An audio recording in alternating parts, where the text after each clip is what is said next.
ஆவுடையார் கோவில் யூனியன் அலுவலக அதிகாரிகளின் அலட்சியத்தால் 1 கோடி ரூபாய் நாசம்.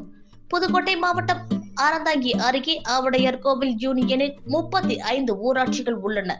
இந்த ஊராட்சிகளில் அவ்வப்போது சேர்கின்ற குப்பைகளை அகற்றுவதற்கு போதிய வாகன வசதிகள் இல்லாததால் பிளாஸ்டிக் குப்பைகள் அதிகப்படியாக கிராமங்களில் ஆங்காங்கே குளத்திலும் ஏரிகளிலும் பாதையின் 2 புறமும் தேங்கி கிடப்பதால் சுகாதார சீர்கேடு ஏற்பட்டு அவ்வப்போது பெய்கின்ற மழையினால் பிளாஸ்டிக் கழிவுகளில் தங்குகின்ற நீரினால் டெங்கு, மலேரியா போன்ற நோயை பரப்பும் கொசுக்கள் உற்பத்தியாகி அவ்வப்போது பொதுமக்கள் மருத்துவமனை சென்றவனம் உள்ளனர்.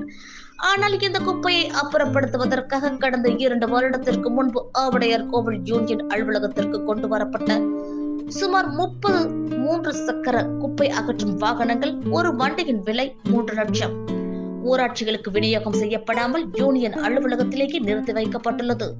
இந்த வாகனங்கள் அவ்வப்போது பெய்கின்ற மழையாலும் அதிகப்படியான வெப்பத்தினாலும் துருப்பிடித்து பெயிண்ட் உரிந்து வண்டி இரும்பு கடையில் போடுகின்ற வண்டியை போல் மாறி வருகின்றது.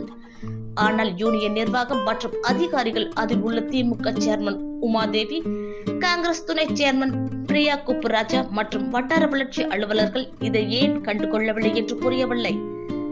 இந்த வண்டிகளை ஊராட்சிகளுக்கு வழங்கப்படாததால் சுமார் 1 கோடி ரூபாய் மதிப்பிலான 3 சக்கர குப்பை அள்ளும் வாகனங்கள் மோசமான நிலையில் யூனியன் அலுவலகத்திலேயே உள்ளது.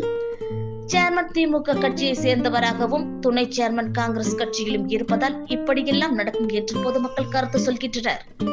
எனவே இனிமேலாவது மக்கள் பணம் விரயமாகாமல் பயன்பாட்டுக்கு வருமா என பொதுமக்களும் சமூக ஆர்வலர்களும் கேள்வி எழுப்புகின்றார்கள்.